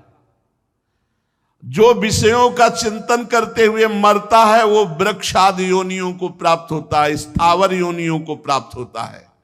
इसलिए जिसे अज्ञान अंधकार से पार होने की इच्छा है, उस पुरुष को चाहिए कि प्रभु का विस्मरण ना होने पावे, भोगों का स्मरण ना होने पावे, हर समय राधा राधा राधा राधा। क्योंकि ये भोगों का चिंतन ही धर्म अर्थ काम मोक्ष की प्राप्ति में बाधा खड़ी कर देता है। जो विषयों का चिंतन करता है उसे सदा भय लगा रहता है। जो विषयों का चिंतन करता है उसे उत्तम मध्यम अधम ये दिखाई देता है। जो विषयों का चिंतन करता है ऐसा कोई भी नहीं है जो कुशल से रह सके। काल भगवान उनकी सारी कुशलता को नष्ट कर देते हैं जो विषयों का चिंतन करता है। हे राजन, तुम वही हो ऐसा चिंतन करो, क्योंकि शुद्ध ब्रह्मबोध संपन्न महापुरुष है। देह नहीं, इंद्री नहीं, तुम प्राण नहीं, तुम बुद्धि नहीं, तुम अहंकार से आवृत अंतःकरण नहीं, तुम वही हो, मैं ही मैं हूं, ऐसा चिंतन करो। ये शुद्ध ज्ञान का स्वरूप है। सोऽहमस्मि तत्त्वं नरेंद्र जगतामथ तस्थुषाम च देहेन्द्रियास्तुधिष्णात्म भिरा वृतानाम या क्षेत्र वित्त पतया हृदय विश्वगावि प्रत्यक्षकास्त्य भगवास्तमवे सोऽहमस्मि सोऽहमस्मि सोऽहमस्मि, वही मैं हूं। जिस प्रकार माला का ज्ञान हो जाने पर जैसे माला पड़ा हो टेढ़ा तो दिखाई देगा, सर्प सर्प बुद्धि नहीं रहती, वैसे ही स्वरूप का ज्ञान हो जाने पर ये जगत बुद्धि खत्म हो जाती है, नानात्व तो खत्म हो जाता है। बड़े बड़े संत महात्मा जिनके चरण कमलों की अंगुली दल की छिटकती हुई छटा का स्मरण करके इस अज्ञान रूपी हृदय ग्रंथि का भेदन करके छिन्न भिन्न कर डालते हैं। बड़े बड़े सन्यासी जन जिनको रिझाने के लिए आराधना करते हैं, उन भगवान वासुदेव का भजन करो। दो मार्ग तत्काल बता रहे, एक बता रहे तुम देह नहीं हो, इंद्री नहीं हो, प्राण नहीं हो, बुद्धि नहीं हो, अहंकार से आवृत अंतःकरण नहीं हो, तुम वही हो मैं ही मैं हूं।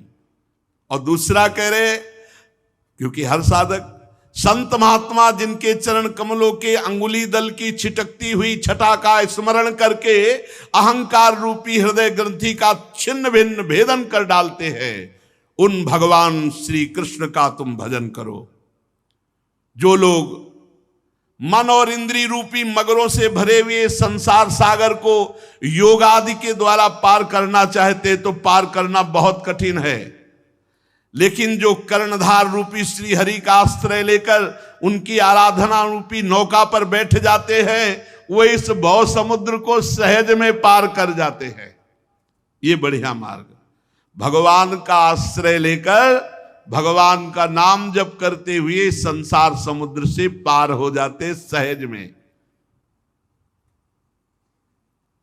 ब्रह्मा जी के पुत्र आत्मज्ञानी सनत कुमार जी ने इस प्रकार महाराज पृथु को उपदेश किया। राजा पृथु ने कहा, भगवान दीन दयाल भगवान हरि ने तो पहले ही हम पर कृपा की और पूर्णता आज हुई आपके संयोग से। आप पधारे, हम पूर्ण हो गए। आज हरि ने कृपा की और पूर्णता आज हुई। सनक सनंदन सनातन सनत कुमार जी से कह रहे, आपके दर्शन से प्रभु मैं क्या दे सकता हूं आपको, क्योंकि मेरे पास जो शरीर है, जो कुछ भी है, वो तो आपका ही दिया हुआ प्रसाद है, मैं क्या दे सकता हूं। प्राण, स्त्री, पुत्र, सामग्री से भरा हुआ भवन, राज्य, सेना, पृथ्वी, कोश, ये सब आपके चरणों में समर्पित है।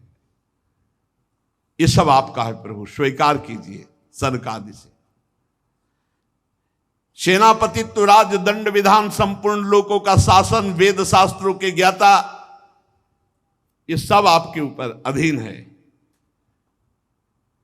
जो वैष्णव जन है, जो ब्रह्म ऋषि जन है, महात्मा जन है, वो किसी का दिया नहीं खाते, वो अपना खाते हैं, अपना पहनते हैं, अपनी वस्तु दूसरों को दान देते हैं, और पूरा संसार उनका दिया हुआ खाता है।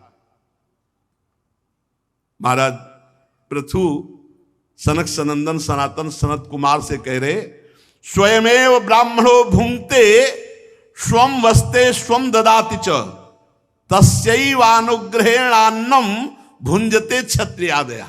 ये जितना लोक है, ये ऋषि मुनि और संत महात्माओं के द्वारा दिए हुए खाता है। बड़ा रहस्यमयी बात कह रहे।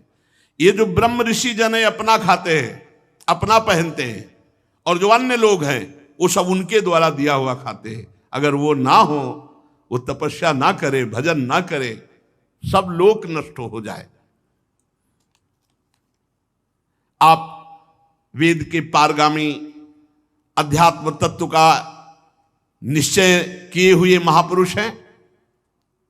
आपका दर्शन अभेद भक्ति की उपलब्धि कराता है। आप परम कृपालु हैं, आप दीनों का उद्धार करने वाले हैं। आप अपनी कृपा से संतुष्ट हो जाएं। आपको कोई इस उपकार का बदला दे सके ऐसा कुछ नहीं है, क्योंकि इसके लिए प्रयत्न करना अपनी हंसी उड़ाना है। कहां आपका आत्मबोध और कहां जागतिक वस्तुएं। प्रभु मैं आपको कुछ नहीं दे सकता, फिर भी ये सब कुछ आपको समर्पित है। सनकादि जी ने पृथु जी के इस उदार स्वभावशील की प्रशंसा की और सबके सामने देखते देखते अंतर्ध्यान हो गए। सनक सनंदन सनातन सनत कुमार महात्माओं में अग्रगण्य महाराज पृथु उनसे आत्मोपदेश पाकर चित्त की एकाग्रता से आत्मा में स्थिर रहने के कारण ऐसा अनुभव हुआ कि मैं कृतकृत्य हो गया हूं। आहा, सनकादि के सत्संग से ऐसा अनुभव हो गया कि अब मैं कृतकृत्य हो चुका हूं। आत्मनिष्ठा समस्त कर्तव्य कर्मों की पूर्ति। महाराज पृथु के 5 पुत्र हुए, विजिताश्व, ध्रुमकेश, हर्यक्ष, द्रविण और वृक। महाराज पृथु ने अपने बड़े पुत्र विजिताश्व को राज्य समर्पित किया और अब सनकादि के उपदेश से अब ये राजपाट अच्छा नहीं लगा। यही है महापुरुषों का संग। पृथ्वी का भार विजिताश्व को और आप अपने बाल खोल लिए, अवधूत की तरह तपोवन के लिए निकल पड़े। कठोर तपस्या, कुछ दिन तो कंदमूल फल खाकर बिताया, फिर उनको भी छोड़ दिया, जल पर रहे। इसके बाद जल को भी छोड़ दिया, वायु पर रहे। वायु भक्षस्ततः परमम, शरीर को गर्मी में तपाते, कभी छाया में नहीं बैठते। वर्षा होती तो खुले मैदान में वर्षा सहते, और सर्दी के दिनों में गले तक जल में खड़े होकर मंत्र जाप करते और मिट्टी में ही शयन करते। सब प्रकार के द्वंद्वों का सहना, वाणी से मौन, ब्रह्मचर्य का पालन, कठोर तप महाराज पृथु ने सनकादि की मिलने के बाद राजपाट त्याग करके जंगल में किया। समस्त वासना जनित कर्म बंधन तो कट ही चुके थे। सनत कुमार के सत्संग से परमोत्कृष्ट अध्यात्म योग की प्राप्ति हो गई थी। अंतःकरण शुद्ध हुआ, देहात्म बुद्धि निवृत्त हुई, सामने परमात्मा श्री कृष्ण की अनुभूति हुई। अंतर में ब्रह्मबोध, बाहर में भगवत साक्षात्कार, श्री कृष्ण की अनुभूति हुई। बड़ी अद्भुत स्थिति महाराज पृथु जी की। अंदर से ब्रह्मबोध और बाहर से श्री कृष्ण साक्षात्कार। बस श्री कृष्ण का दर्शन करके स्वरूप में स्थित होकर वीरवर पृथु ने अपने चित्त को एकाग्र किया और अपना शरीर त्याग दिया।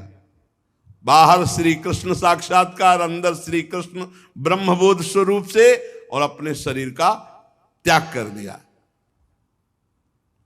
अपने अपने तत्व जो पांचभौतिक मिल गए। जब महाराज पृथु की पत्नी महारानी अर्ची जो उनके साथ गई थी, उन्होंने कभी भूमि में पैदल भी नहीं चली थी, पर जैसा उनके पति वैसे ही उन्होंने अपने शरीर को कष्ट दिया। जब देखा हमारे प्राणपति अपनी जीवन लीला संपन्न कर ली, तो स्नान करके पति को जलांजलि देकर भगवान की वंदना करके और उनको गोद में लेकर चिता में प्रवेश कर जीवित अपने शरीर को जला दिया अपने पति महाराज पृथु के साथ। समस्त देवियां आकर के पुष्प वर्षा करने लगी और विनय किया अर्ची महारानी की कि आप अद्वितीय हैं। इस लोक में आपने अपने पति का अनुसरण किया और परलोक में भी अब आप पति के पास ही पहुंच जाएंगी, क्योंकि पति के लिए अपने शरीर को भस्म कर दिया। उनकी चिता गोद में लेकर और आग में प्रवेश कर गई। देवियों ने अर्ची जी की वंदना की। भगवान के जिस परम धाम को महाराज पृथु गए थे, वहीं महारानी अर्ची भी पहुंच गई। परम भागवत पृथु जी का ऐसा प्रभावशाली चरित्र है। श्री मैत्रेय जी कहते हैं, विदुर जी हमने आपको सुनाया, जो इसे गाता है, सुनता है, वो निश्चित भगवान के परम धाम को प्राप्त होता है। श्री मैत्रेय जी कह रहे हैं, जो इस चरित्र को गाता है, सुनता है, वो निश्चित भगवान के परम पद को प्राप्त होता है। या इदम सुमहत पुण्यम श्रद्धया वहितः पठेत श्रावयेत शृणुयाद्वापि सप्रथो पदवी म्यात्। इत्थं भूतानुभावोऽसौ पृथुषा भगवत्तमः कीर्तितं तस्य चरित मुद्दाम चरितस्य ते।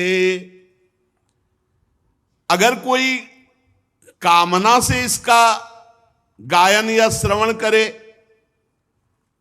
तो संतानहीन को पुत्र की प्राप्ति हो जा सकती है, अगर पाठ करे। धनहीन को धन की प्राप्ति हो सकती है, यश चाहने वाले को यश की प्राप्ति, आयु चाहने वाले की आयु प्राप्ति। और अगर कोई चाह ना करे तो भगवान के परम धाम की प्राप्ति होती है।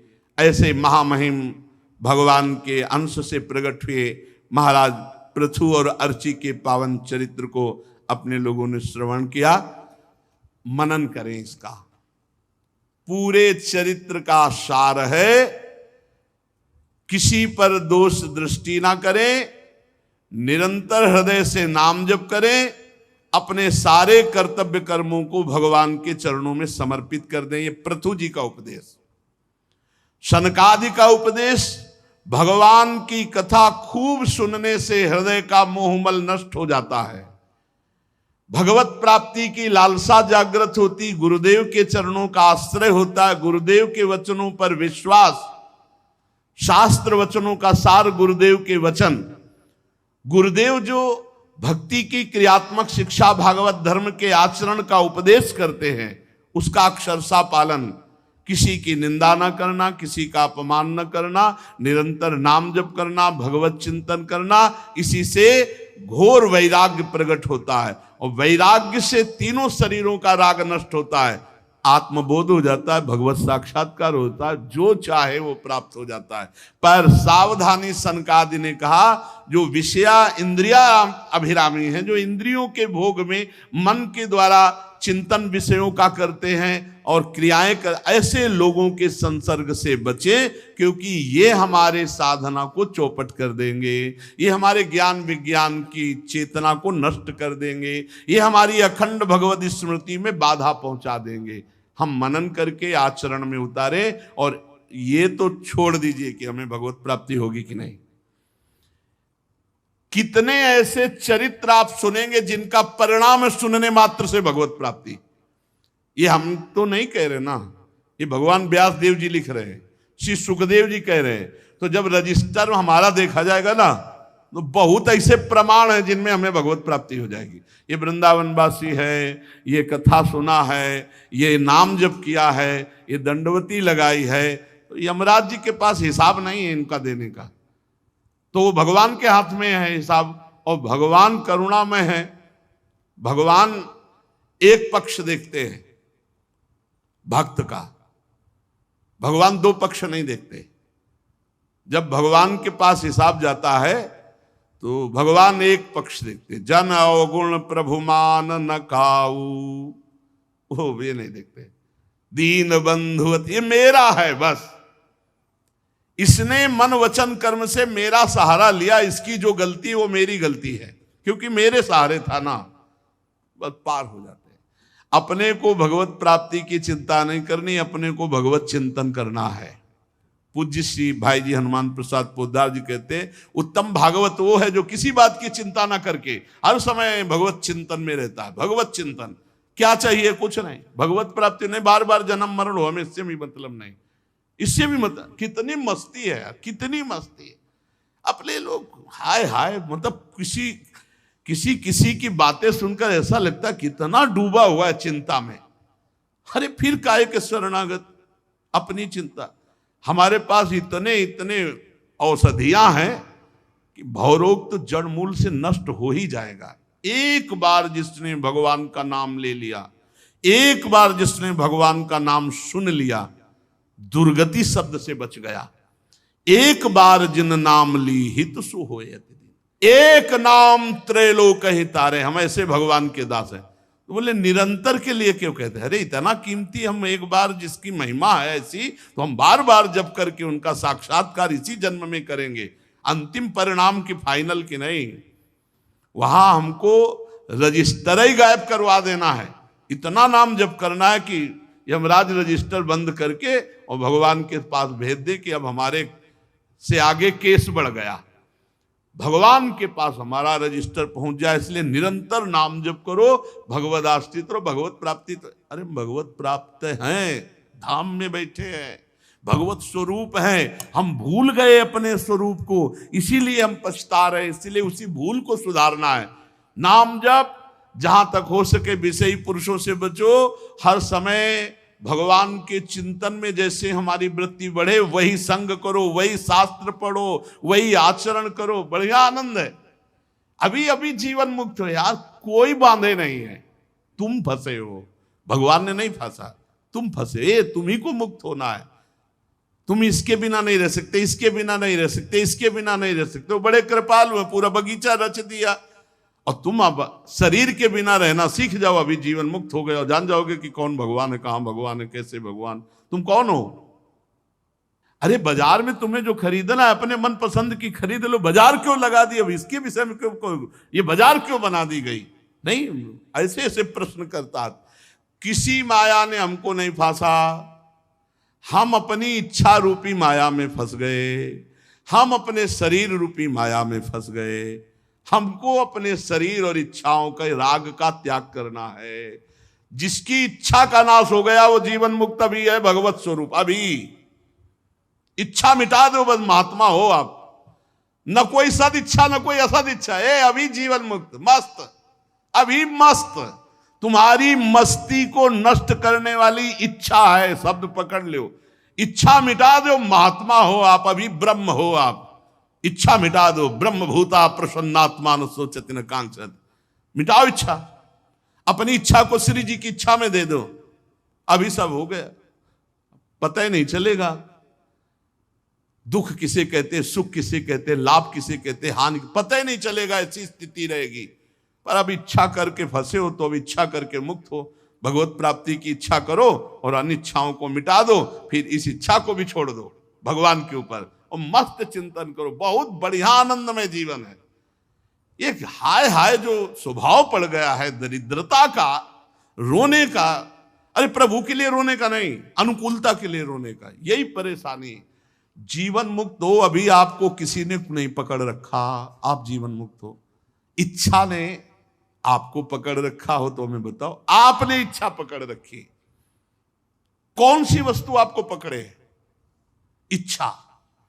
आपने इच्छा की है, उसी के कारण आप फंस गए। इच्छा छोड़ दो, जीवन मुक्त हो गए। कैसे इच्छा छूटे? अब भगवत प्राप्ति की इच्छा करके साधन करो, सब इच्छाओं को मिटा दो, खत्म। कुछ नहीं, अब भी आप निर्विकार हैं, अब भी आप निष्पाप हैं, अब भी आप परमात्मा स्वरूप हैं। पर यह अनुभव कैसे हो? क्योंकि इच्छाओं का जाल बिछा हुआ है। इच्छाओं को नष्ट कर दो, बस महात्मा हो गए। परमात्मा और जीवात्मा इतना अंतर है, वो इच्छा रहित है और ये इच्छा सहित है। इच्छा रहित हो जाए तो दो है ही नहीं। जैसे दर्पण हटा दो, जल अगर नहीं है तो आपको अपना प्रतिबिंब नहीं दिखाई देगा, दर्पण नहीं है तो प्रतिबिंब नहीं दिखाई देगा। इच्छा नहीं है तो जीवात्मा नहीं है, वही है वही। और अगर इच्छा है तो फिर जीवात्मा, फिर तो न जाने कितनी योनियों में जाना पड़ेगा। इसलिए भाई इच्छा मिटाने के लिए खूब नाम जप करो। नाम जप इच्छा रहित कर देगा। जितना नाम जप करोगे उतना ही परमानंद बढ़ेगा। श्री राधा वल्लभ लाल की।